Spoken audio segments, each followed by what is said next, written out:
Meine Damen und Herren, ich freue mich ganz herzlich, Sie im Namen des Instituts für Deutsche Literatur, im Namen aber auch der Humboldt-Universität heute Abend begrüßen zu dürfen, da Sie womöglich und hoffentlich von unserem Angebot Gebrauch gemacht haben, sich vorhin einige Folgen der Serie anzuschauen, die in Israel Betipool und in den USA in Treatment heißt, kann ich mich hier damit begnügen, Ihnen nun eine vierte Sitzung anzukündigen, ein viertes Gespräch unter Zweien und ein Gespräch zwischen Mann und Frau, das die beiden auf eigenen Wunsch als Reenactment des Projekts betreiben möchten, um das es in der TV-Serie geht.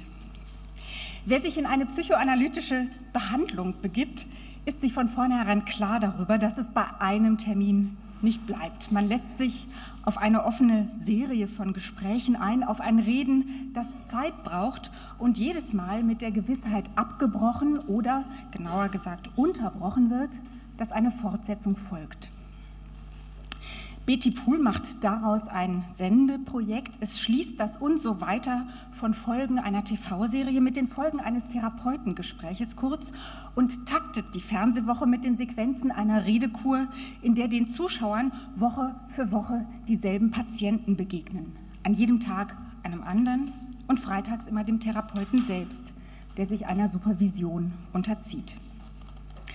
So minimalistisch wie das Serienkonzept ist auch die Szenerie. Wir haben versucht, das möglichst authentisch hier nachzustellen. Das Interieur hat nichts mit den mondänen Praxen der Shrinks in Woody Allens Filmen zu tun, auf deren schicken Designermöbeln es sich Stadtneurotiker quasselnd bequem machen. In Betipool betritt der Patient einen Raum von der Intimität eines privaten Wohnzimmers.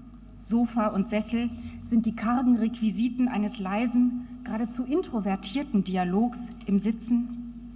Und dazu kommt eine Kamera, die viel Zeit auf den Gesichtern der Redenden zubringt, um den Bildschirm zum Komplizen des Therapeuten zu machen, für den sich das Gegenüber öffnet, vor dem es sich aber mindestens so oft verschließt. In Israel wurde Betipool als beste Serie gefeiert, die in dem Land je entstanden ist. Sie hat dort alle großen Fernsehpreise gewonnen und wurde von dem amerikanischen Pay-TV-Sender HBO in einer eigenen Version adaptiert, aus der die letzte der 3 Episoden stammt, die wir eben gezeigt haben. Deutschland, so habe ich vorhin im Vorgespräch gelernt, ist das einzige Land, das die Serie nur in einer synchronisierten Version der amerikanischen Fassung gezeigt hat. In anderen Ländern, etwa auch in Serbien und Russland, war sie wiederum in eigenen Adaptationen zu sehen. Wir freuen uns sehr, dass Hagai Levi aus Tel Aviv zu uns gekommen ist. Hagai Levi hat die Serie geschrieben und co-produziert, bei den Folgen auch teilweise selbst Regie geführt. Er hat vor Betipool bereits verschiedene Dokumentarfilme gedreht, von denen ich Fortuna aus dem Jahr 2000, It Kinda Scares Me von 2001 und Fucked Up Generation von 2002 hervorheben möchte. Außerdem hat er sich bereits Ende der 90er Jahre mit der Serie Short Stories About Love einen Namen gemacht, später mit Love Around the Corner, deren Folgen im israelischen Fernsehen täglich zu sehen waren. Hagai Levi wird gleich damit beginnen, uns Genaueres zu erläutern zu den unterschiedlichen Versionen, die von Betipool international im Umlauf sind und Details verraten über die beabsichtigten Parallelen und Akzentverschiebungen. Damit ist der Boden bereitet für das Gespräch, das er dann gemeinsam mit Elisabeth Bronfen führen wird. Wir hätten uns für Hagai Levi keinen besseren Gesprächspartner wünschen können und sind sehr glücklich, dass Elisabeth Bronfen unsere Einladung so spontan und begeistert angenommen hat. Ich darf ergänzen, dass es mich auch ganz persönlich freut, dich wiederzusehen und hier in Berlin in diesem Rahmen begrüßen zu dürfen. Elisabeth Bronfen ist Professorin für englische und amerikanische Literatur an der Universität Zürich. Ihre Studie Over Her Dead Body, der deutsche Titel lautet Nur über ihre Leiche, gehört zu den Standardwerken der Genderforschung. Ein weiterer Schwerpunkt ihrer Arbeiten liegt auf der Psychoanalyse. Ich möchte nur die beiden großen Monographien The Knotted Subject von 1998 und Die Kulturgeschichte der Nacht hervorheben, die unter dem deutschen Titel Tiefer als der Tag gedacht 2008 erschienen ist. Daneben sind in den letzten 10 Jahren eine Reihe von Studien zur Oper und zum Hollywood-Film entstanden, so das Buch über die imaginäre Geografie des Kinos mit dem Titel Home in Hollywood von 2004 und soeben fertiggestellt Spectres of War, Hollywood Engagement with Military Conflict, das im November diesen Jahres bei Rutgers University Press erscheinen wird und, wie ich eben erfahren habe, in deutscher Übersetzung im Fischer Verlag. Das Gespräch mit Hagai Levi, so wissen wir aus den E-Mails, die seit der Einladung zum heutigen Abend hin und her gegangen sind, hat längst begonnen. Und wir sind neugierig auf die Fortsetzung, bei der wir heute zuschauen, zuhören und mitdiskutieren dürfen. Ein Reenactment des Settings in Treatment sollte es sein. Ich lege den weiteren Verlauf des Abends also ganz in Ihre Regie. Hagai Levi und Elisabeth Bronfen, welcome again in Berlin. We are looking forward to your talks.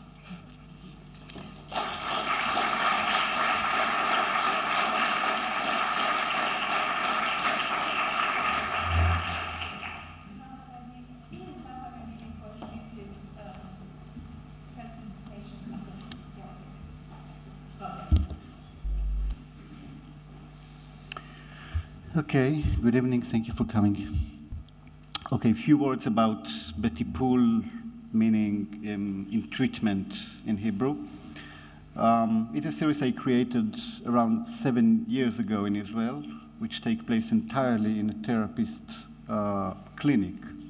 It's a daily series featuring different patients every day who comes back every week along 9 weeks. So it kind of the series imitates the schedule, the structure of a real clinic. The series was very successful in Israel, and it found its way into the world. So far, 15 versions of the series have either been produced or are in production. HBO in America produced 3 seasons with 113 episodes so far. And the show is also being produced in the Netherlands, Italy, Russia, French Canada, Argentina, Brazil, Poland, the Czech Republic, Romania, Hungary, Bulgaria, Serbia, and Slovenia. I didn't know Slovenia exists, actually, until recently. Okay, some other countries bought the option to produce it. So. And the HBO version itself, as you probably know, has aired in more than 70 countries around the world. I'd like to begin with a short clip of, with some examples of versions from all around the world.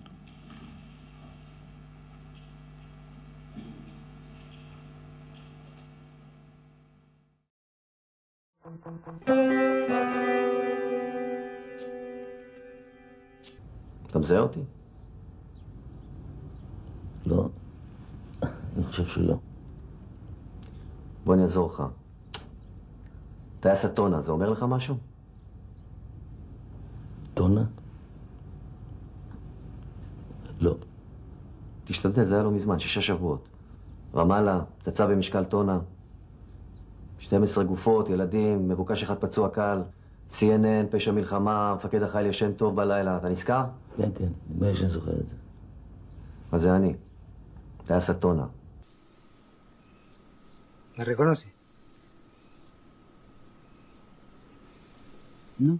¿Le doy una pista? Operativo Hermandad, ¿le suena? Un operativo contra el narcotráfico en la triple frontera. Un policía experto en explosivos que hace volar un depósito. Okay, let me help you. The Madrasa murderer. Does that mean anything to you? A U.S. Navy aircraft hit a target on the outskirts of Baghdad. Let me tell you what that is. Boys like bees in a beehive studying the Quran. 16 of them dead. Ce ai fost acolo? 12 copii au murit și mai multe zeci de civili au fost răniți în timpul unui atac cu rachete lansat azi noapte într-un cartier din Buldak, la granița cu Pakistan. Авиакатастрофа. Они говорили во всех новостях. Самолет упал на детский лагерь, погибли люди, дети в основном. И у вас тоже кто-то погиб? Ik vloog die F-16. De Kandahar Killer. Anyway, I was identified as the pilot in that mission. And my photo is placed on fundamentalist websites. And I'm not talking Al Jazeera. I'm talking websites that are asking for my head on a platter, offering up the heavens and 40 virgins to anyone who has slit my throat from ear to ear. Un ONG olandez de ăștia, anti-NATO, mi-au făcut reclamă pe site. Au luat poza asta de pe net. כך שיכול להיות שבזמן שיושב פה איתך מיליארד ערבים מורידים את הפורטרט של השומר מסך שלהם. ¿Me quiere contar por qué vino a verme? Слушай, мама. Ne, vse jaz gledam na uro, ni problema. Ker sva prišla do bistva. Končno, ne? אוקיי. תראה, אני החלטתי לחזור לשם, למקום שבו הכל התחיל. Я решил вернуться туда, на место гибели моего самолета. לנסוע לרמאללה. Ik vlieg overmorgen. Van Dubai naar Kabul, bus naar Kandahar. Ir a la triple frontera. Sí. Justo en estos días Daniel va para allá. Me gustaría ver con mis propios ojos. You're leaving tonight? Thursday morning by charter to Baghdad. Tu nu crezi că e o călătorie periculoasă? Nu, absolut deloc. De ce? Un identikit que se parece bastante a usted. Sí, pero en ese identikit no me reconoce ni mi mujer. Wacht even hoor, dit begrijp ik even niet. Dus alles ligt al vast? Waarom wilde je mijn advies dan nog? Ik dacht, misschien. Als jij nou met goede argumenten komt... אתה בעצם רוצה שאני אקח אחריות על הנסיעה הזו. עשה לי טובה, אל תוציא אותי אידיוט, בסדר? מה אתה בא להגיד לי בזה, שאני לא בא לקחת אחריות? תכן שזו מין תפיסה שסיגלת על עצמך ושנוח לך איתה, כי מורידה ממך אחריות, אתה לא מחליט, זה מפקד הטייס ששולח אותך, מפקד החיל שולח אותך, המטכ"ל שולח אותך. Usted no decide. Decide el juez, la fiscalía, la policía federal. Wait, are you trying to tell me that I'm asking you to be my commanding officer? Okay, I'll buy it. So are you willing to be my CO for $150 an hour? Well, I don't think I'm qualified for that. But would you agree to be your own commanding officer?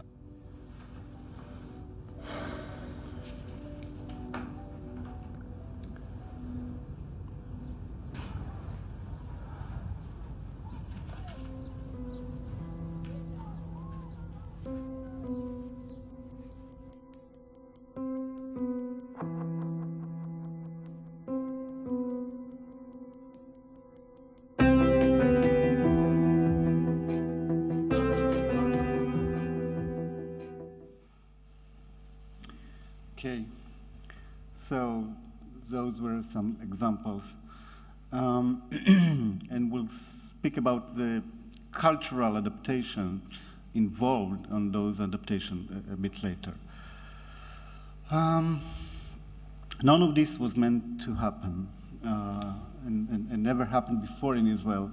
The idea that a television series can be sold abroad simply didn't exist in our mind by the time. But Tipul started as a very small, personal, almost esoteric project, a highbrow piece for late-night television, a production so cheap that nobody would tell me what to do. A show whose target audience would include me and some of my best friends, and that's it. So everything happened later was kind of a miracle for me. And I consider myself very lucky to live in a time when television is a form of art or self-expression. For me, creating a television series is not really different than writing a book or paint a picture. But it's a new concept. Unlike films, which over more than a century included art pieces along industrial products, for most of its life, television was merely an entertainment box. When I think of milestones in television series, real artistic, personal creations, it doesn't go back further than the 70s and 80s. First in Europe, masterpieces like Singing Detective or Monty Python's Flying Circus, Scenes from a Marriage by Bergman, Decalogue by Kieślowski, And also pieces like Twin Peaks in America. But the golden age really began with HBO in the late 90s, with Oz, Sopranos, 6 Feet Under, The Wires, and so on. So it's really a new idea, television as art, and perhaps a fragile idea. But people couldn't be created without the effect of this cable's golden age in America and the whole world. But over the last couple of years, I found myself very fascinated by this process in which different culture makes their own take on Betty Poole. First, it's interesting to me to see how certain cultures, local trauma or neurosis, I would say, are manifested throughout the series. You could see that even in that short clip. It happens mainly, although not only, through the character of the combat pilot and his father, who in the Israeli version represent our own post-trauma and current neurosis, which is of course the Holocaust and our occupation of the Palestinian people. In every culture we have to find the right equivalent for this, and you've seen some of them here. The other element which is revealed in this adaptation is the local ethos of psychotherapy. What is the status of therapy in these countries? What do people think about it? Why do they come over to therapy, if any, if at all? It's most fascinating to me looking at cultures that don't have, that's better, that don't have therapeutic ethos at all. No tradition, no discipline. And I'm talking mainly about Eastern Europe territories where psychotherapy simply didn't exist over decades and sometimes was even banned. So only recently a significant scene of therapy has begun there, and they have to establish now their own therapeutic world. I want to show another short clip, a conversation I had recently in Bucharest on the set with the local head writer over there.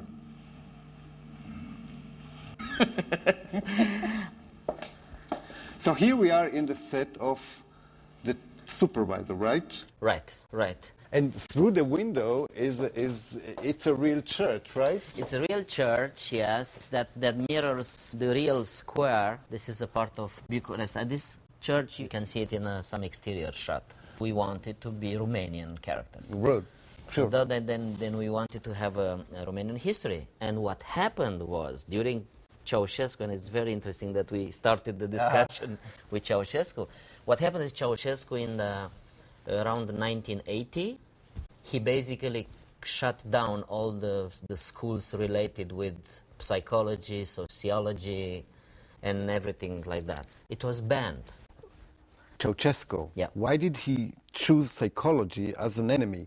Basically, he learned everything about politics in the prison. He was in prison for about 6 or 7 years. For what?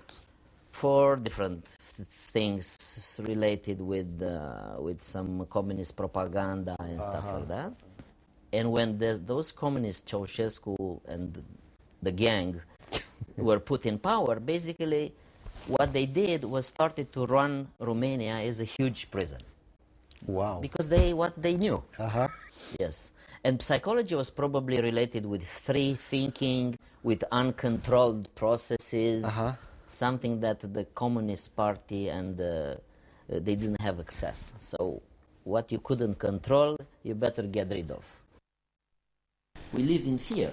You lived under fear, and now it's very hard to open up because you just don't trust anyone to speak your mind, to feel. I mean, back in your mind, you think, should I trust this guy who is a stranger? I think it's so imprinted that we don't even think. We just don't do it. Right. Maybe with some friends, maybe. Also, I'm thinking. Why do these countries buy in treatment or remake in treatment? If therapy is not an essential part of their life, if it doesn't reflect some relevant and vivid scene there, how come they decide to produce this show? Well, it's cheap, okay. That's right. But at the same time, it has quite limited audience, being so minimalistic and cerebral. So I think the reason have to do with some cultural trends. To illustrate that, I just point out that the company producing in treatment in most of East European countries is no other than HBO. HBO has launched some local channels there and chosen treatment to be their first original drama production. In other words, the Americans, as representative of the Western culture, think that the East deserve to have psychological treatment as well, that it's inconceivable that these places would live without one of the most crucial characteristics of an affluent society. So it's some kind of an enlightened imperialism, I would say. But it looks like those cultures are eager to get imperialized themselves. You know, one of the most interesting cases in the production of treatment is Russia, being shot in Moscow as we speak. The series is going through the most extreme modifications there. And I must admit that when I first received the proposal from the Russians, I was quite shocked. First, they said the channel insists that the therapist should become a woman, not a profession for a man. Second, they said she shouldn't be exactly a therapist, she should be more like an advisor or like an old lady who sits in a village and give advice to people. But the weirdest thing was the fact that in their initial definition of the series, every patient became personally attached to the therapist. For example, one of the patients was the therapist's niece. The other was her ex-lover. Another one was her neighbor, and so on. And when I asked why it has to be so, after all, it's against the most basic rules of psychotherapy, the people from the network replied with this amazingly simple answer. You see, they said, nobody in Russia would speak about their personal problem with a stranger. It doesn't make any sense here. When you think for a moment about this sentence, it makes so much sense that suddenly it makes you question for a moment the whole paradigms of the modern psychotherapy. But when I told the producer, okay, listen, Olga, but why do you need betipool? Make your own series about this wise woman living in a country, living in a village. Why do you need treatment? So she told me, no, it's important for me to introduce psychotherapy to the Russians. It's my mission. So my question is this. Is it a good thing?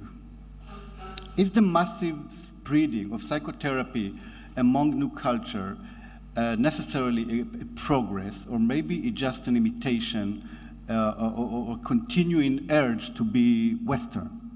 Isn't it possible that this will lead these cultures toward this obsession for happiness and well-being, to this narcissist individualism which the Western society collapses into lately? I mean, let's think about it. People in those countries didn't just sit there and waiting for psychotherapy to arrive and redeem them from suffering. They had their own way of dealing with their distresses. They had their supporting communities, extended families. They had values, ideologies. They had faith, religion. All of these gave them the most important thing, a meaning.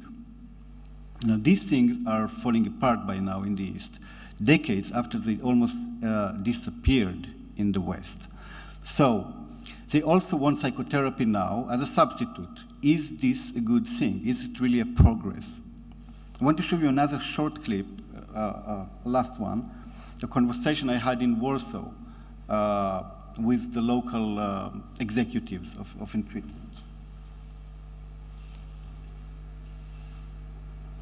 Way of psychotherapy, which is relatively new. There's something that emerged in the 90s. I see. And what happened before the 90s? Before the 90s, there were basically psychiatrists rather than therapists. Right. So, and the priests. Yeah, the Catholic Church has this idea of confession. Right. And the confession is a sort of therapy, and it's basically for free. Plus you get an absolution.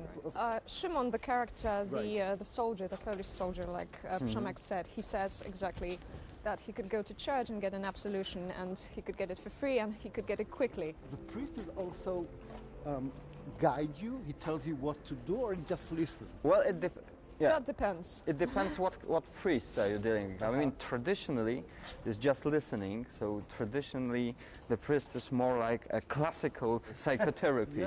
So just sitting behind the grill and listening. But there is a new approach to that, and the Catholic Church is modernizing. So the new approach allows the priest to go into some kind of pseudo-therapy. I want to say some personal things about myself. I was born myself, and raised in a religious and socialist world, in a way like Poland. Not so much different than living in a Catholic Eastern bloc. I was born in a religious kibbutz called Sha'alavim. It's in the center of Israel. It's a tiny place, less than 100 people.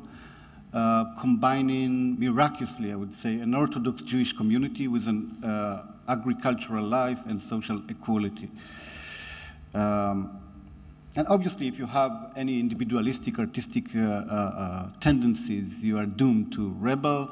So through a long and quite agonizing process, I left around the age of 18, both the kibbutz and the religion.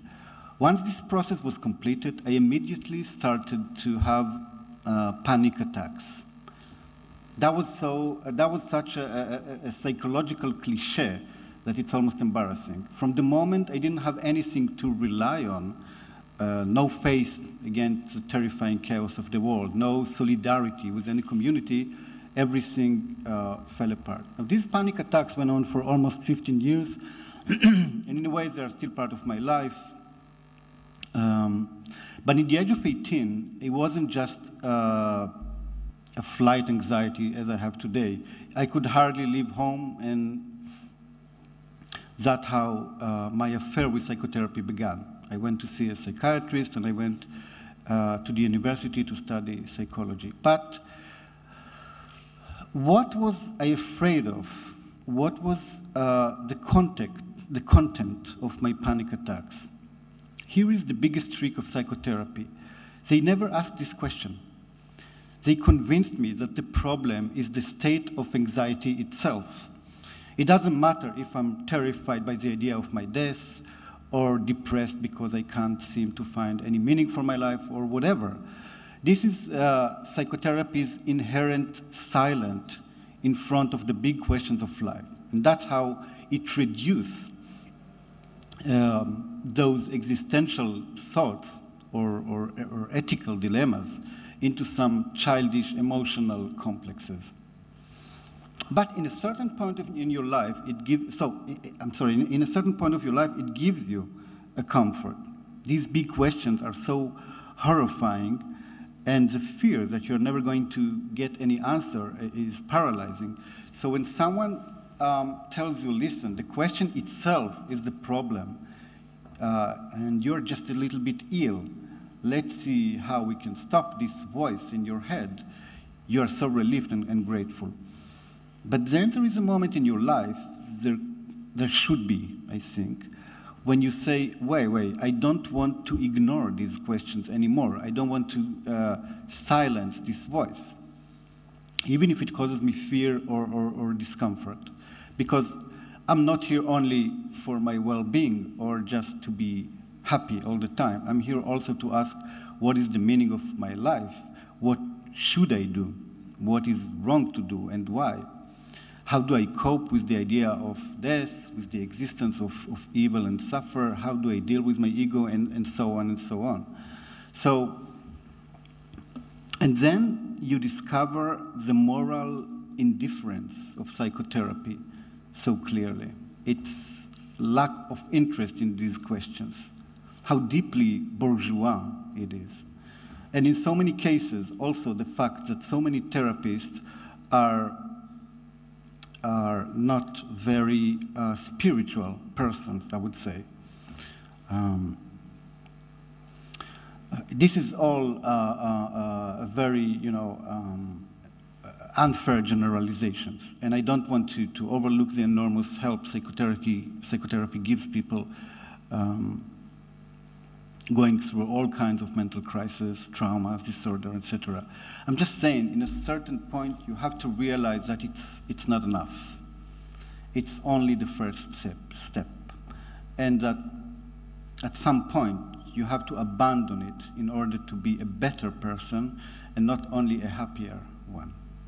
I think at the end that this is what I would hope for these cultures entering now this club, the club of psychotherapy, and actually to every patient, that they shouldn't question psychotherapy, that they should question psychotherapy all of the time, that they should be aware of how limited it is, that this shouldn't be never a substitute for what has been always their foundation or strength and comfort, which is a meaning, a faith, a solidarity. These are the things I miss the most 30 years after I lost them. Thank you.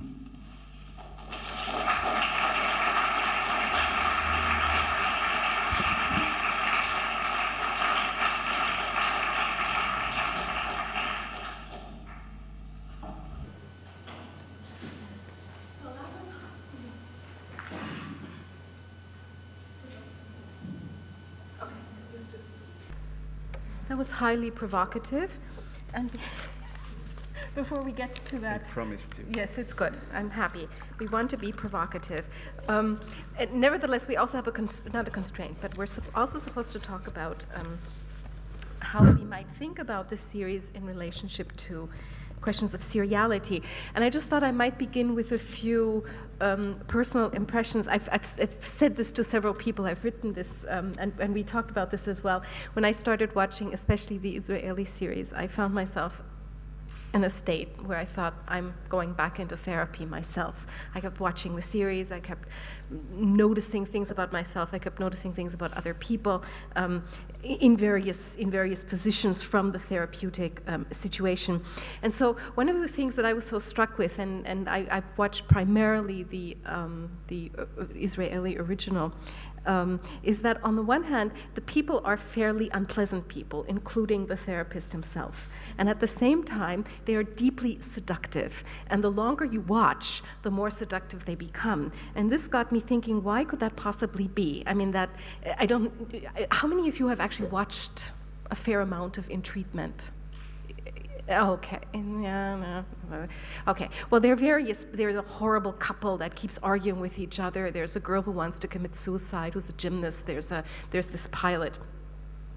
So as I say, initially they're not people you would be drawn to, and yet because week after week, always roughly 30 minutes, you watch them, you listen to them talking, you listen to this very, as one would say in Americanese, very conflicted therapist himself, who's filled with rage and confusion, and where, as the viewer of this series, within minutes you realize the guy is totally in love with this woman, and he's really jealous regarding the guy who actually ends up in the bed with her, and he's really irritated by that couple. The only one he's really in any sympathy with, it seemed to me, in that first season, is the gymnast. He almost becomes like a maternal figure.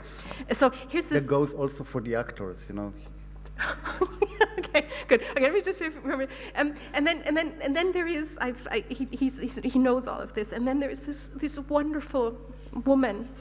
Her name in the show is Gila. Apparently, she is the Israeli Judi Dench in real life. I was convinced she's a therapist. I was sure this is the woman I would want to go into therapy with. She's older, she's very beautiful, she's very elegant, she's very wise, she's very strict. She basically keeps saying, to her therapist, you know, don't you notice what's happening here? Okay, so here's my point. Although they are basically unpleasant, the longer you watch them, the more you're drawn into their stories and into the uncovering of their persons. And this was something that was utterly intriguing to me, how you would, against your emotions, more almost intellectually, but not just intellectually. On some level, of course, it is affective as well.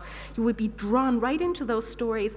And this was the thing that became interesting to me, that it seemed to me that what your series does, and so for me, as someone coming from English and American literature, I felt reminded of what it is that 19th century fiction does. The point about 19th century fiction is you need many hours of reading. So whenever I tell my students Moby Dick is the greatest novel of the 19th century, Middlemarch is something you must read, I say, yeah, and it's going to take you weeks. You have to, Moby Dick, under 1 week, 5 hours of reading every day, not going to happen. But this is what you must do. It's the time it takes as you slowly grow towards Ahab, this crazy man who's going to run that Pequod, you know, into destruction. And yet you both, you're drawn towards him, and at the same time you have an intellectual distance from him. And this double position, which I think is what the great 19th century novels are interested in. If you think of Eliot, for example,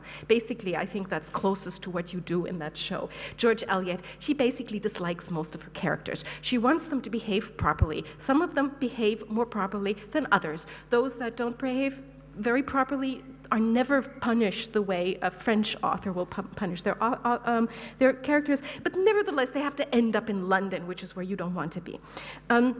It's quite clear what the narrator feels, yet she also, the moral education she's interested in, it implies that you are willing to engage in a dialogue with these characters. And this is what then became so interesting me, especially thinking what it means, although I didn't watch the series the way one should have watched it, which is every day at a certain hour for exactly those 26, 27, 24 minutes. Original 30 minutes. 30 minutes, yeah.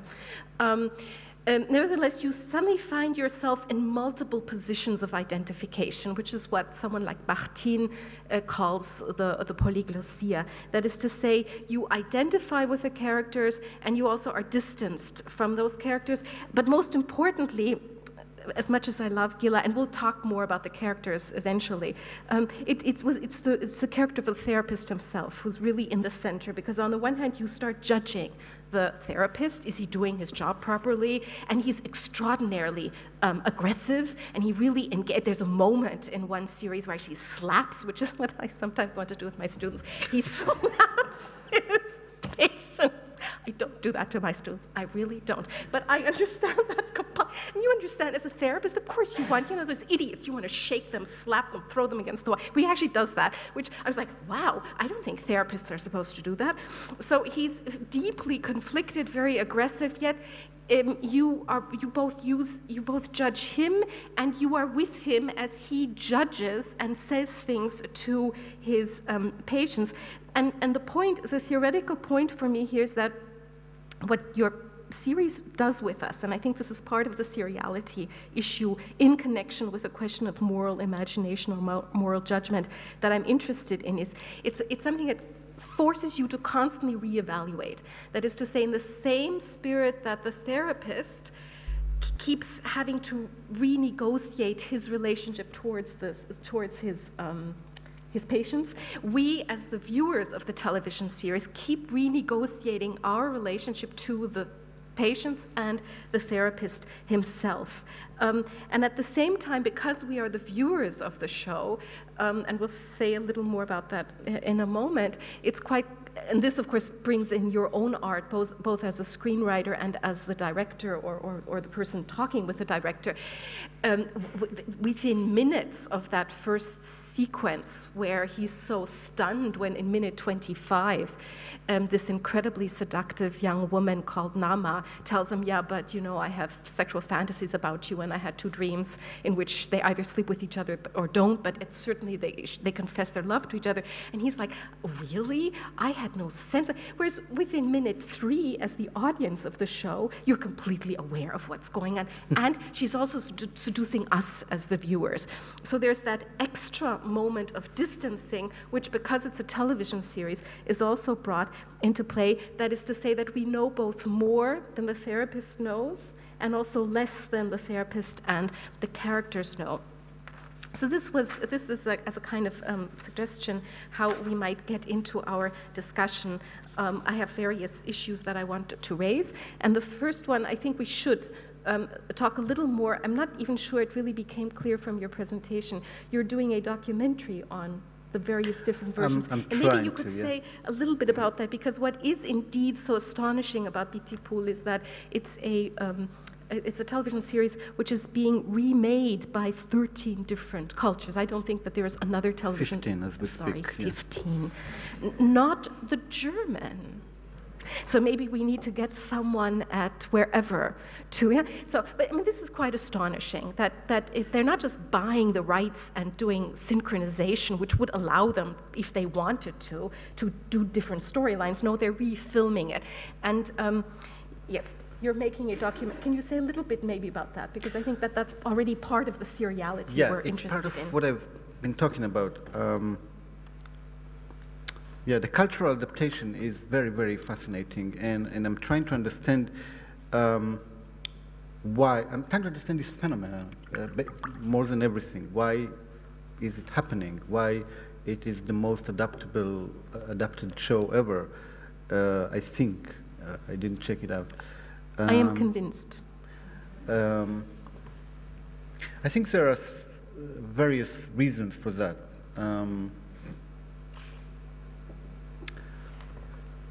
First, I think people miss this kind of place on television, meaning, television series is based mainly on lying and deceiving. You think about it. That's the main device of every series. He says something, but he thinks something else, and he knows something else, and the other one doesn't know, and blah blah blah. That's the main mechanism. While in treatment, you simply say the truth. Mm-hmm. You might be lying to yourself, right? But you don't lie to the other people. Mm-hmm. So there is a specific sense of truth in this show that I think people would miss. I mean, how many times can you see people lying to each other? It's boring after time, and you can guess it, and there is a mystery, and you're going to find out. And this is a place where there is no subtext, which is very rare. You just say the truth, usually, because there is no point of lying. And actually, that was one of the hardest things in creating in treatment, because there is no conflict between the patient and the therapist.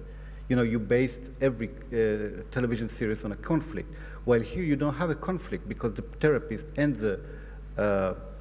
the patient, they want the same thing. So the conflict is that the conflict is within the patient, between two parts of him, I would say. But this is very internal. So it was very hard to find the conflict in every episode, and that's why it took us a year and a half to write it. So this is one thing, I think, a sacred place of truth and a sacred place of grace. It's, again, I think it's Lars von Trier said once that when people don't cry in cinema when someone does a cruel thing to the other, but they do cry when someone does a good thing to the other, when there is grace involved. This is very interesting.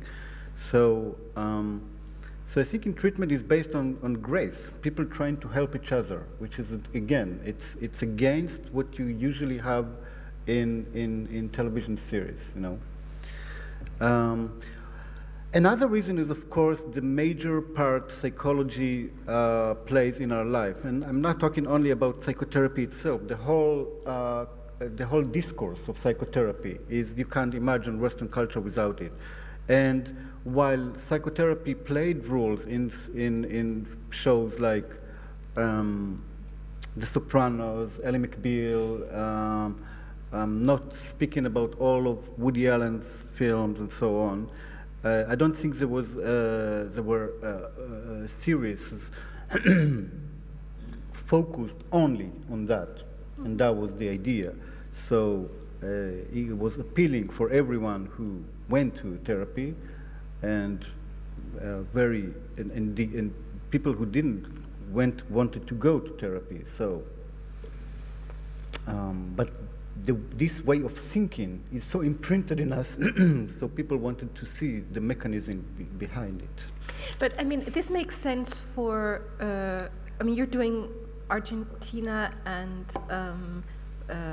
Brazil right now, where psychoanalysis is very powerful and very important. Well, Buenos Aires is the highest rate of psychotherapy in the world. Yeah. But one of the interesting things about the clips you were showing is that in Eastern European countries, partially there is no tradition of psychotherapy, and here I mean, okay, Slovenia, because it has Slavoj Žižek and people around Slavoj Žižek and the importation of Lacanian thinking, but Romania and Russia, I was most intrigued that they would then choose a female therapist. Why? Because that this was less threatening to them, that this was the one place where they would choose a but what I'm curious that there you wouldn't have that.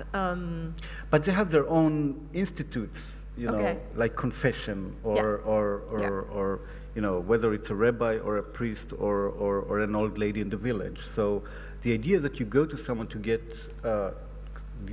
any kind of treatment is part of the life also, right? I mean, what I was intrigued with is that it seems to be a mechanism for authenticity. I wonder whether this is perhaps true, because of course I mean, you say there's no subtext, and you say that the characters are speaking the truth, or they're trying to speak the truth, they're trying to discover something about themselves. And I'll be honest, it's quite moving to watch these characters who are clearly pained as they're speaking. The therapist tells them things about themselves that they don't want to hear. Overall, they don't walk out, so they're willing to listen, they're willing to see whether they can do something with what it is that they're hearing. But nevertheless, you wrote a script. This is not, I mean, it looks, at least the Israeli version looks very much like cinema verite, which I think is one of its real strengths. And I admit to preferring the Israeli version to the American version, because it looks as though it were more authentic, yet, of course, it's scripted. They're presenting a script. You have thought through the script, and although there may be no subtext in what the characters are saying, at least I want to suggest that there is a subtext to each show. No, of course. And of course, yeah. But you know what the subtext is, could be? It's the doubts that I was talking about, because it's the doubts I have towards psychotherapy. Every character, of course, I'm not talking about of course the therapist himself, that through the whole 2 seasons in Israel and 3 seasons in America, were all the time having doubts about his own profession. Does it work, and is it right or wrong, right? But every patient also has doubts whether you know, that's the basic conflict and the basic subtext, I would say, for every script, because every one of them says, no, it's not going to work. It's not going to work, or I don't want this, and I don't want this to work, you know, if you talk about some characters. So this is the main conflict, inner conflict that lies behind all these scripts. Because the reason I brought up the issue of authenticity, and that's what I found indeed very intriguing, is that you have a medium, and you've said that yourself, television is all about lying and deceit. It's all about surface. It's all about, we're trying to sell things, basically. Let's remember that that's what television started out being, that we're basically, you know, the shows are there to air the advertisements, and if you're watching a lot of American television, then it's basically for the advertisement. And a show like Mad Men, of course, picks up on that, and then turns the show itself into an advertisement for an advertisement. So that's rather clever. But it's as though you were using this medium against itself. That is to say, a medium which is about being superficial. You can turn it on and off. You can iron on the while you're watching that. You're saying that, no, actually, I'm turning television into a place. You're using words like grace. I mean, this is a big concept. You're using words like truth, and I think it's the right word. No, I think you are using the right word. Because after watching the two seasons, one of the things that I thought, this is indeed very much like confession, and the longer, especially the character of the female analyst, who is the analyst that our key character goes to, you get a sense that these people need to talk. They have to unburden themselves. And while one might initially think that this is about voyeurism, that we, in the kind of Big Brother sense, we enjoy the pain of others. I have to quote another great film director called Carl Theodor von Dreyer, yeah. And he said once, there is no beautiful view as the view of the human being. And for me, two people talking is the most beautiful view I can think of. And I think it's another thing that is missing, just the dialogue, the concept of the dialogue. Myself, I see therapy today, and I unlike everything I said, I'm still in therapy, but I see therapy more like merely a dialogue between two people, without the pretension of healing. Just talk about your life, which is very, very important. It's a very Jewish concept also. In Judaism, you do it once a year at least, and I think you should do it every week at least. And this is the seriality of, this is, by the way, the comparison between the seriality of a television show and therapy. One of the things, I mean, you showed us various clips now of the first discussion between the therapist and his pilot. Can you say a little bit about, if we focus on the Israeli and the American difference, what would be the difference for you there? Yeah. What did you have to bring into play as you rewrote the initial series for the American? Because it's different issues that are at issue, and the fact that you chose an African-American the most interesting thing is the first season was almost translated word by word from the Israeli series. This is unbelievable. When you think of series like Homeland, if you heard about it, also based on an Israeli series, it was absolutely transformed into something altogether different. She just recreated it from the beginning. While here, it's just the almost, and yet it's absolutely a different show. Why is that? I think the Israeli series and the Israeli series is much about breaking or breaking boundaries or entering boundaries, and this is a very, very Israeli concept, politically as personally. In Israel, boundaries doesn't count that much, and you can enter each other personal space or national space very easily. While and the whole series is about it, because there is this very strong example when Naamah wants to enter the house in order to pee, but mainly what she wants is to enter his personal space and just erase the boundaries between therapist and patient. Now, I think in Israel, this is a very, very strong concept, even if it's unconscious, right? While in America, the boundaries are so well defined that the idea of crossing them is not really an option, And so the main element of the drama is different. What is it? It's about, a woman told me once that in Israel people go to therapy to find some peace, and in America they go to therapy to find some drama. No. So. Okay. So the motivation is absolutely different, you know. The motivation to go to therapy is absolutely different. We had to. So this is not in the text. This is in the whole feeling. Now, of course, we had to do. I can give you another example of a cultural adaptation. In the second season, we have this woman who is in the age of 40. She's a lawyer, and her main problem basically is that she doesn't have kids, right? Now, when I went to America with this story, and I told them, okay, so this is the problem. She's 40 and she doesn't have kids.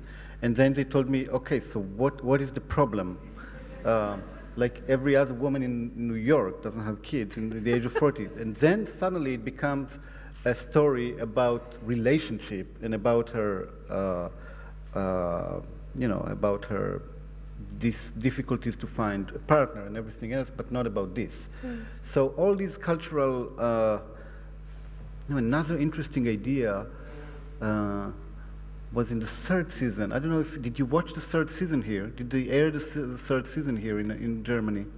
No. Okay, downloaded it, right. No, you buy it. Yeah. You buy it. In the third season, there is a character of a young gay teenager.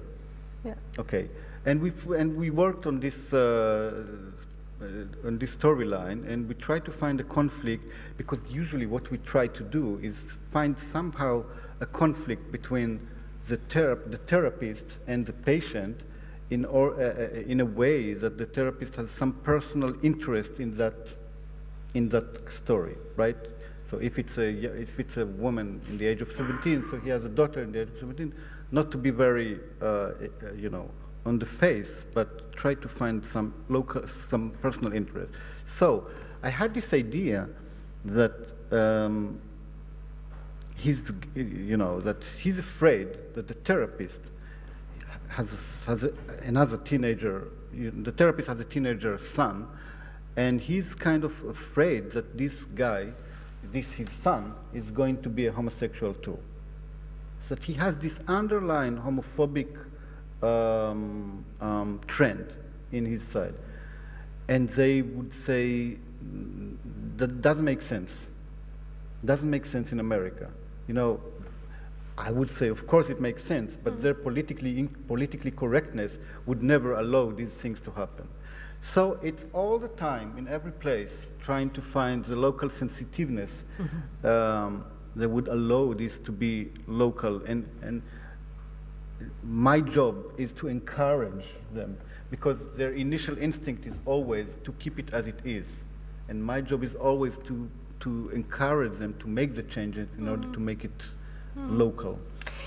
Because, I mean, as you know, I'm deeply invested in psychoanalysis, so I'm going to be a little bit of a devil's advocate and argue that the series is much more psychoanalytic than perhaps your initial speech suggested. Because it seems to me that as what you're saying now, what happens as you transpose an Israeli series to an American, to a South American, to an Eastern European context, you said that you want to bring out the current sensitivities, the neuralgic points, one might say. Or in one discussion we talked about I mean, you had this beautiful image of a door to local trauma. That is to say that even if one is critical about therapy, and we'll get to say a little more about that in a moment, nevertheless, the series allows, because, and it doesn't do it in a direct way. My reading of this series, I always assumed it was scripted, and I always assumed that these characters stand in for other things, that in one way or another, they're, you know, you could say they're metaphorical or they're ciphers. That in fact, in what happens in that space is, of course, about individual people talking about individual problems, but they also stand in for larger cultural or national problems. And it seems to me that that is a way, precisely because it's coded, because it's detoured, that you're allowed to talk about issues that worry a particular culture at a particular time, and that would be locally specific. Right. That was a very conscious. Idea. First, to choose cases that were archetypical cases. You know, all of the cases that I chose for Betty Poole or in treatment were not merely you know, stories. They represent an archetypes. And another decision was that one of them would represent a local psychosis or neurosis, I would say, and that's the pilot in Israel.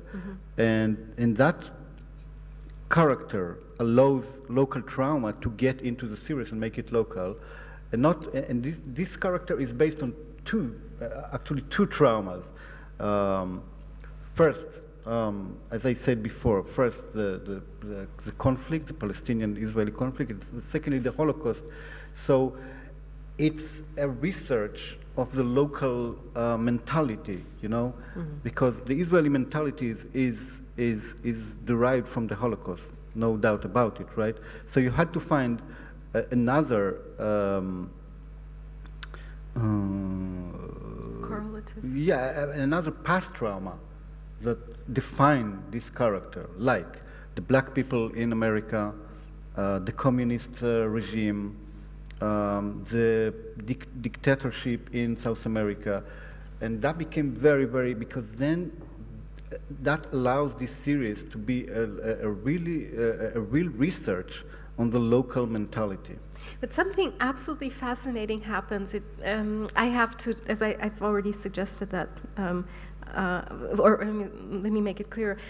I had having watched the Israeli series first, I had problems getting into the American series. It was too smooth for me. But one of my problems with the American series was that that you use stars that I know. I just don't know the Israeli stars, but they also act differently. And there is much more distance. We've said a little bit about that already. The Gabriel Byrne character is much less conflicted and much less aggressive. He's much more the way one would imagine a therapist should be.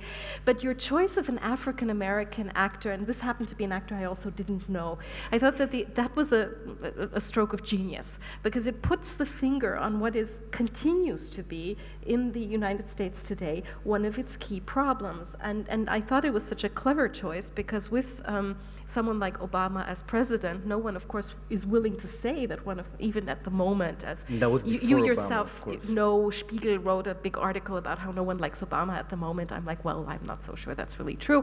But what people still don't really want to talk about is that one of the problems that Obama has is that he's working as an African-American president, and that there is a deep African-American racism still involved. It seems to me that this show... Well, the fact that he's a soldier, I mean, this is very strange. And that it should be an African-American soldier, that the military now has an African-American who's going to the army, and that's beside, right? But can I just say, and just my point is that he is much more sympathetic than the Israeli pilot. Yeah. Much more, simply because he's African-American. He had to be, right? Because he's an African-American. Yeah. I see. That's very interesting. Because it saved, you know, the thing is this: in Israeli, an aircraft pilot, a combat pilot, is really a second to God. I mean, every kid growing with this hope to be a combat pilot, right? While in America, it's absolutely brilliant. So we had some ideas in America to make him a baseball player, a cop, a fireman. I think it would work better, you know, because this storyline is not about an American hero. While in Israel, it should have been an American hero. And in all the other versions, I insist and I work with them to find and to help them to understand who is the local hero. In Brazil now, he's fighting the drug dealers, you know. In Italy, he was a special agent, undercover agent, fighting the mafia, right? This is a local hero, right? While in America, a combat pilot is nothing but a hero. He's just an African-American guy who had to make a living. I mean, if I may just make a little intervention here, the reason I'm fascinated with this is because of my recent work on war. And what I'm particularly taken with at the moment is that if you're reading the American media, one of the things that Obama did is he gave a speech at Barnard. This is a women's college of Columbia, to young graduating undergraduates, and he told them in his typical Obama-esque way, you must imagine that you have a future and then you will have a future. And what he said, just imagine that you could be the head of the army in America, and then, you know, American women might. The whole point is they can't become anywhere, they can't become the military advisors of anything, because in order to do that, they would have to be generals, and in order to be generals, they have to be generals on the ground. And American women in the American army, now you may say, why should they? Nevertheless, they can't be on the ground. There's a debate at the moment in Congress, and I find it fascinating that this should happen right now, to allow female Marines to actually do combat duty. It's seen as a form of emancipation if a certain group of people can move into the military and do active duty. And this is where the choice, I mean, I can see that it was a mistake, but it was a brilliant mistake, because what I was intrigued with, the choice of this African American as the face for the military today, there's something completely correct about that. And yet, and that's why I just want to delve a little more in that. In the Israeli series, the backstory to what this, to this Israeli combat, this terribly arrogant guy, I mean, he may be attractive, but he is really pretty arrogant. He can afford to be, you know, because he's a pilot. I understand that. Yeah. Be that as it may. In Israel. Once you see the father, and you realize that the father, okay, I hope I'm not going to do that wrong. Where does, Warsaw, right? Polish, or? Yeah. Yeah. And the father killed his grandfather by, he was trying to keep him, trying to have him stay quiet while the Nazis were in the ghetto. I'm making this up a little, but basically it's this, it's the guilt that the son has inherited from his father. It's what people like Abraham Tor call this transgenerational. Guilt, of course. There is no guilt. It's a denied guilt. But we would say there's this guilt. He knows that the father killed the grandfather, but not because he wanted to kill him. He wanted to protect him, and by protecting him, he killed him.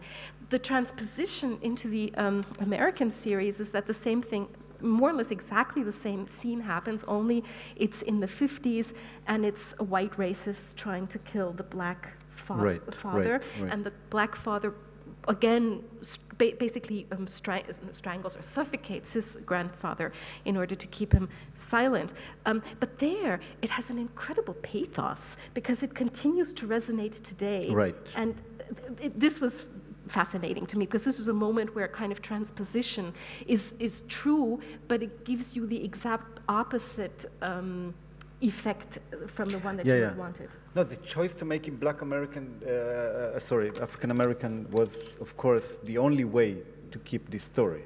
Mm-hmm. Yeah. Mm-hmm. Mm-hmm. Can we? Can you just say a little bit what this? I mean, how should I put this now? You're becoming famous as the person who created and continues to advise people on this series. How does this affect your own work now? I mean, there's always the danger that you then kind of become stereotyped as the in-treatment man. And if you're the in-treatment man, then, you know, do you have a future beyond in-treatment? I mean, you obviously do. But I want you just to say a little bit, how has that impacted your own work?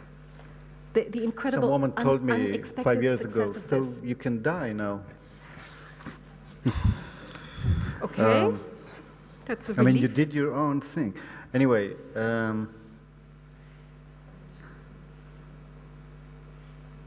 the thing is this: if you stay in America, I lived for half a year in America for the second season of In Treatment. I also directed some of the episodes in the second season, and I had to choose whether to stay and make a career in America or come back to Israel and work on my own things. And the choice to live in America and to stay there, meaning in so many ways to do the same thing again and again. So, you know, the most concrete idea was, why won't we make In Treatment meet Grey's Anatomy? let's do a show about group of interns of psychotherapy working in some kind of a hospital and their lives and their sex and their everything. And with some therapy inside, of course.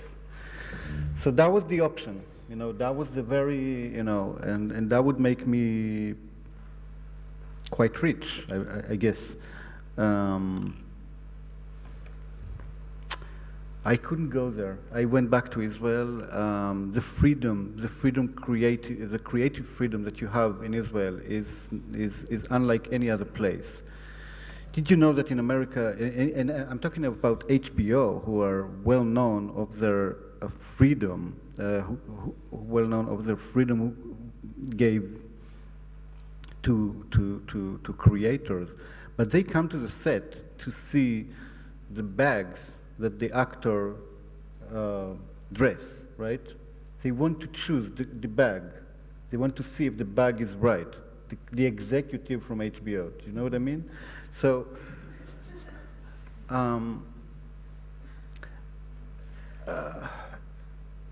listen, again, I treat television as art, you know, and the show that I'm doing now in Israel it's so weird.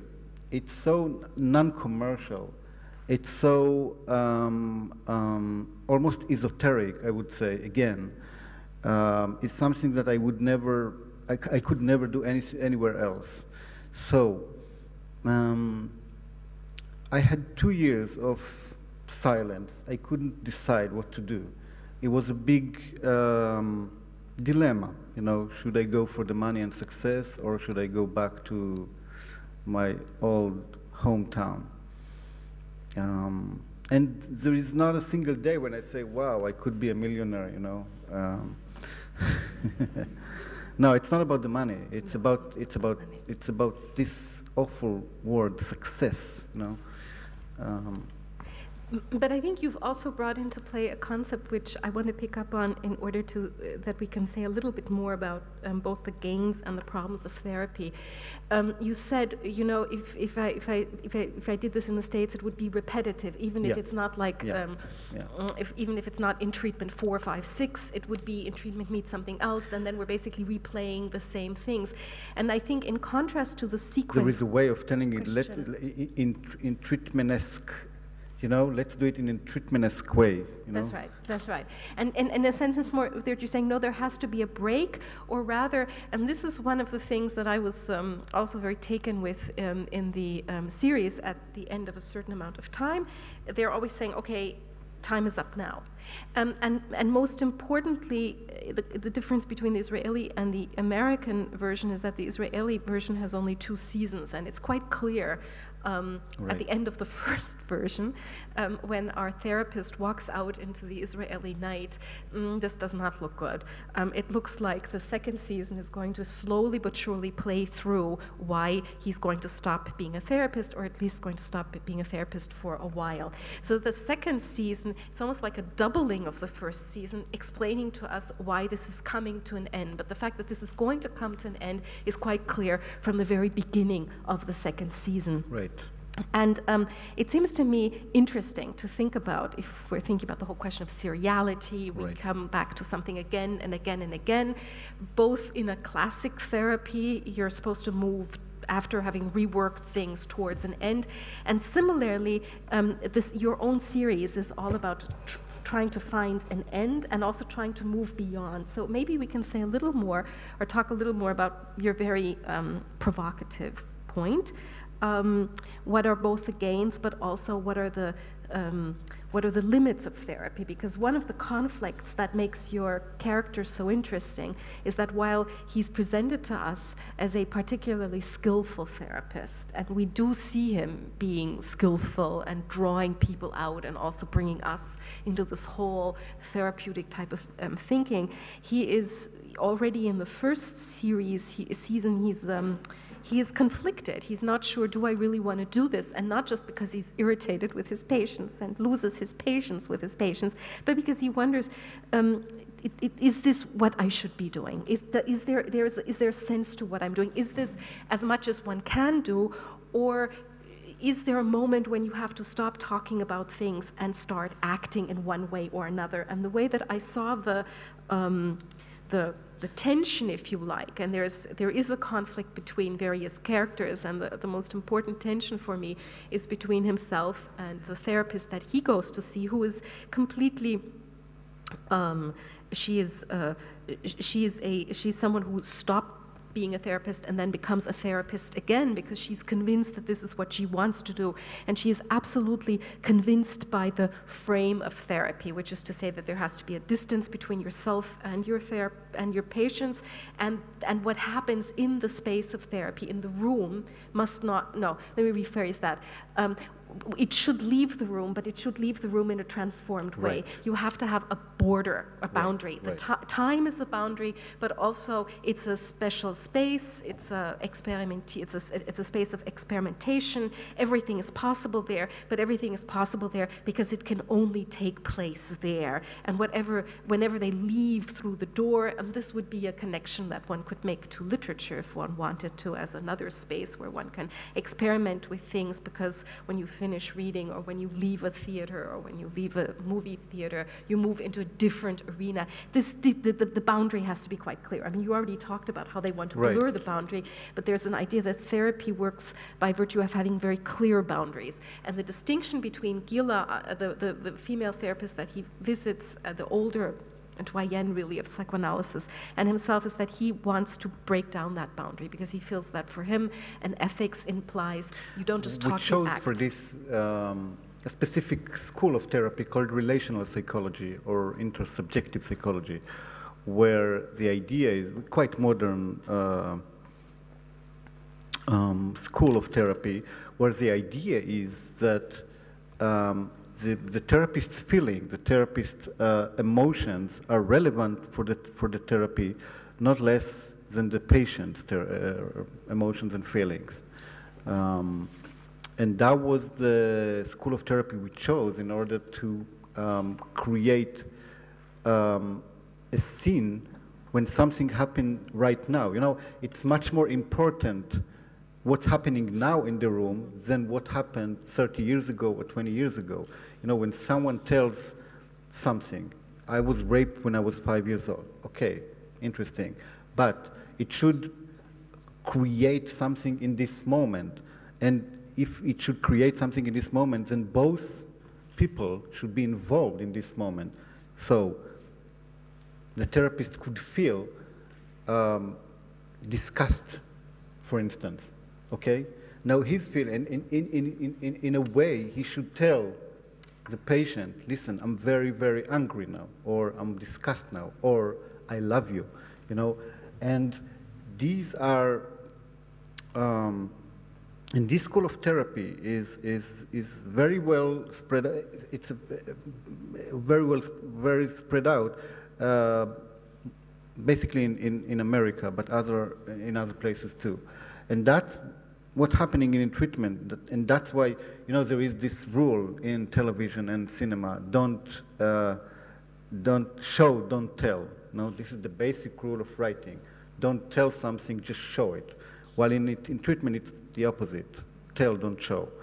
But why does it work?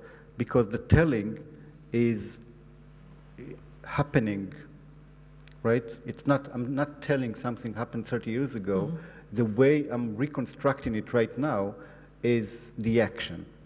Mm-hmm. Mm-hmm. I mean, one of the things that's very obvious is that you choose not to have flashbacks, but that in fact and this was one of the other things that intrigued me if one thinks of this, this television series in relationship to questions of seriality and where the connection to psychoanalysis would be, is that you have events that are repeated in a therapy in dialogue, and as you repeat them in a therapy in dialogue, you're recreating them. This is a form of reenactment, but a reenactment which is already different because you're speaking about something in the past in the language of the present. And then when the television show does this, it reenacts that scene again. And the important thing is that what you choose to do, because you don't have any flashbacks, you show certain scenes that happen around the room, the stairs outside, etc. But basically, it's everything that happens in that space that is reproduced in that space, or reenacted, or one could really say, because in we fact, reenact produced again in and that again space. the same event in our life, right? This is the seriality of our life. We reenact it again and again and again and again, every time in a different way. That's psychotherapy, right? Yeah, and the wager of analysis would be if we reenact it properly, eventually we'll learn something. Maybe. But that's not what you're interested in. You're not interested in the result, but just simply in the process. Exactly. And I think the process is part of your life. It's like, it's. But another thing I must tell you about this idea is about the seriality. Listen, the idea of treatment, and I must say, and I must thank the years I worked 3 or 4 years in the soap business, soap and telenovela business in Israel. I did it for money, I did some money for it, but I must say that the idea that the seriality could be a daily seriality, not only a weekly seriality, and the idea of daily seriality is that it's getting into your schedule, into your daily schedule, which is absolutely different, because you get up in the morning, you eat breakfast, you eat lunch, you eat supper, and you see a certain television show. I would call when I did this soap called Love Around the Corner, 270 episodes. And I would call my sister and say, how are you? And she said, I can't speak with you now. I'm watching your show. We're having dinner and watching your show. That's our schedule every day. And I got the power of the daily seriality. And I took some of it to Betty Poole. I only said, why it has to be stupid? It could be, the same format, the same seriality, but for the thinking men, right? That was the beginning of treatment. I was curious because I was describing all of this to a colleague of mine who's professor for psychology, and at one point he said, but I don't understand, how can people watch something every day? I don't even have the time to do that. What time was this show? 10:15. In the evening? In the evening. At night, okay. Maybe this is a good moment to open up the questions to the audience, because I think people may have questions, and you can also ask them in German and I can translate, if you want to do that. Okay? Also Sie können auch auf Deutsch fragen und dann kann ich das auch übersetzen. Okay, so is that good? Yeah, sure. Thank you very much for this very informative evening. Thank you very much. My name is Can Beyli. I'm from Turkey, and unfortunately this television series is now absent in Turkey. I would strongly suggest you that you should introduce this also in Turkey, because even if people are a bit cold towards psychotherapy, they find it very embarrassing. The majority of the society do not go to the psychotherapist. They seek for alternative remedies. Well, a Turkish producer bought the rights for Turkey a year ago, and only lately extended the option. And actually, I think he wrote most of the series, and I think it's going to happen in Turkey. Yes, quite soon. I have 2 other questions. One question is, what was the reaction of the professionals from this field, the psychoanalysts? Were they happy with you, or were they rather angry that with your television series? And my second question is that even if we live in an era of internet, Facebook, emails, cellular phones, it does mean that you are connected with everyone at every time, you are available at every time, at every moment. But at the same time, people feel themselves more and more lonely, and they seek for help by psychotherapists. How would you explain this paradox? Thank you very much. What was the first one? The first one was, were the people in the profession angry at you? Right. Well, I think the most exciting thing about this show was how the therapists all over the world embraced us. They loved the show, and they felt, and they told me that this is the first time that their job is properly presented.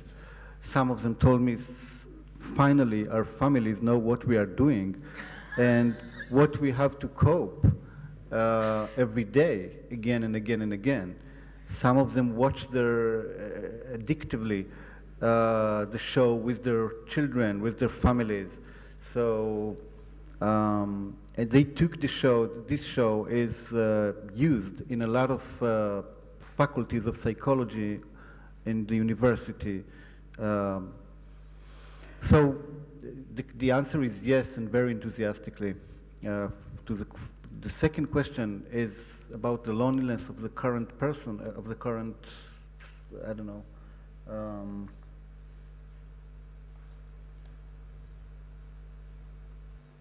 I don't know, yes, we're lonely after all. I don't know. I would have somewhat more cynical to say to that, but you want to say something. Yeah, thank you very much to both of you. My question has to do with seriality in a more radical sense. I don't know, maybe I'm the only person in the room who has a TV series substance abuse problem, but I tend to watch series not in a disciplined fashion, in the scheduled time slot. I tend to watch it obsessively till 4 in the night, till I collapse. Now, the interesting thing with in therapy, and I've only watched the 3 episodes you showed today in the afternoon, is that 2 elements crash when you watch it like I watch it. Time's up, doesn't happen, and of course, if you share it, if you watch it, either you borrow it from a friend or you buy it in bulk. And then watch the whole thing.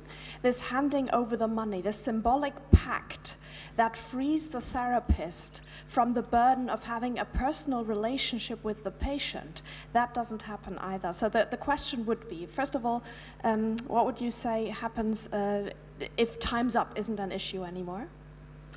Because the implication of the title today seemed to be that people watch TV series instead of having therapy, right?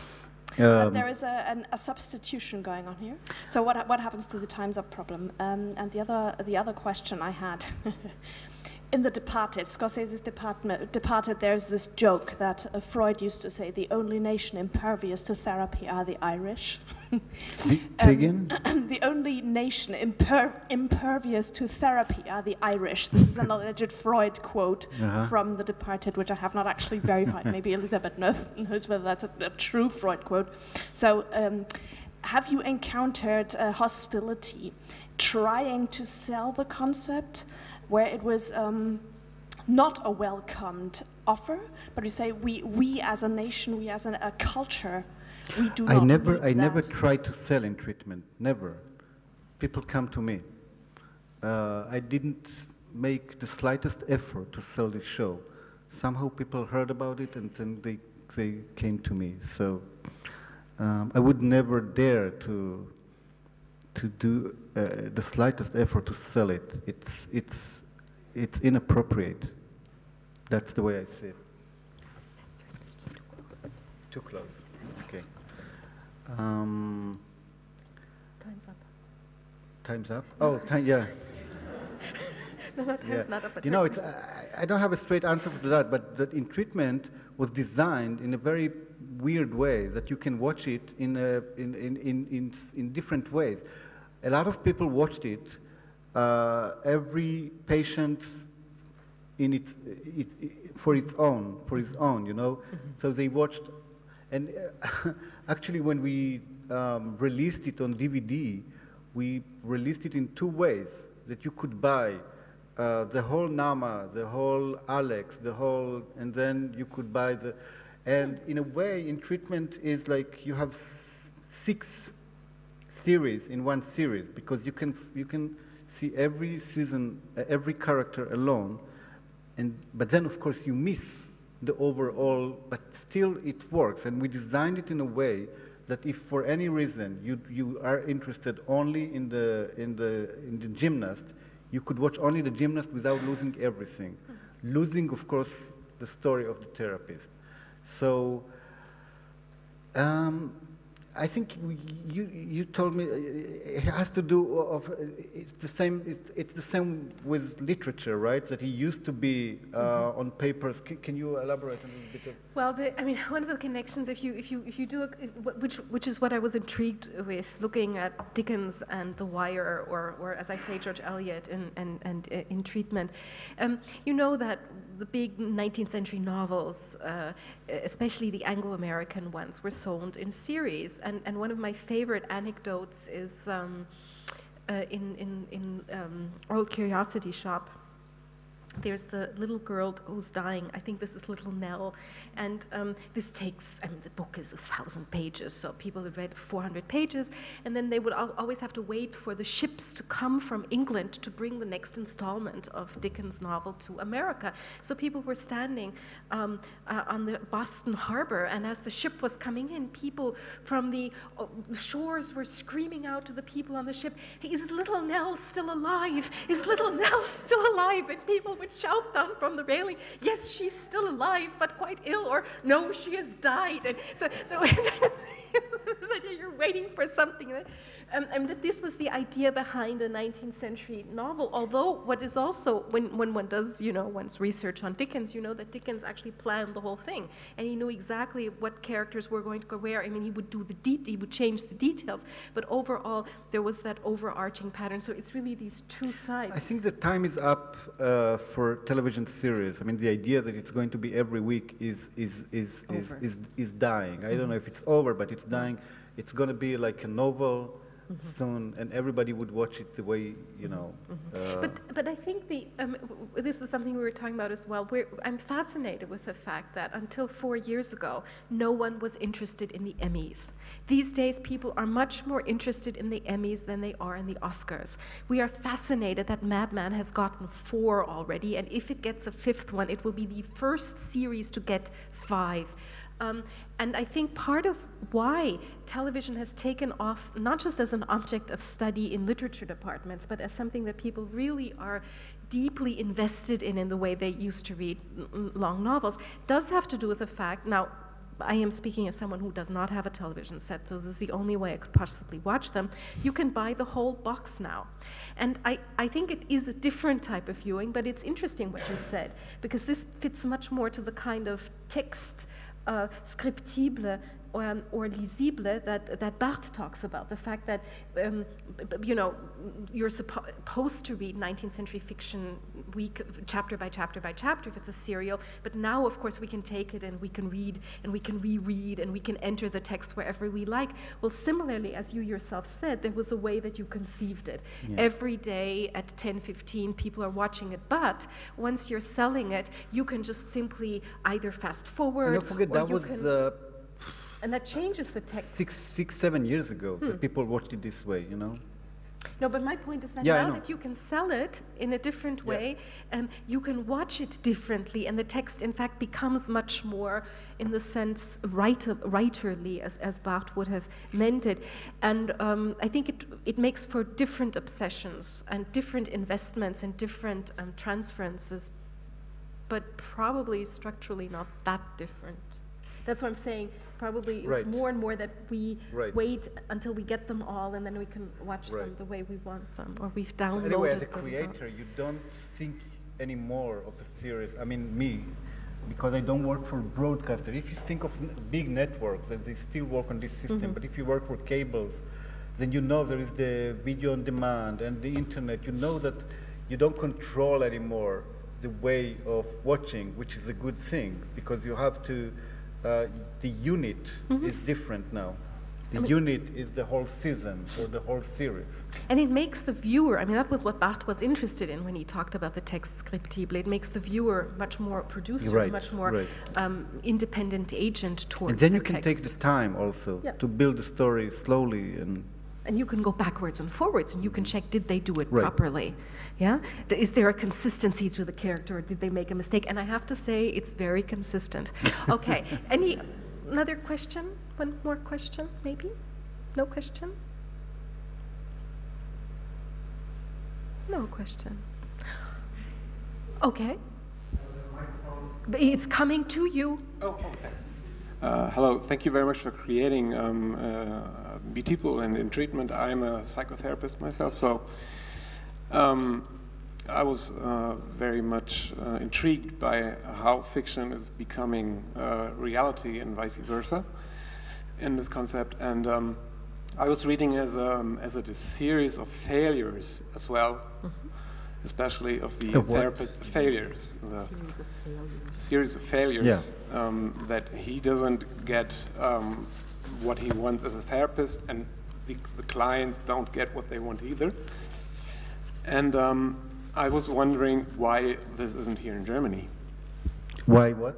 Why it's not here in Germany? Some producer tried to produce it here. Only a month ago, another one just bought the rights and tried to make it here. I don't know. It has to do with the structure. There should be a certain channel for that, you know, like HBO, which is, I don't know if you have a channel like that here, which is, because the daily structure is it make it very hard for the network to program it. Because you have to say, okay, now on 10 o'clock every day, you can't put anything else, you know, and it's not easy. And I don't know why. You know, the people who tried were good people. 2 of them tried over a year, each of them, and I hope it's going to happen. I don't know. Don't have a good answer for that.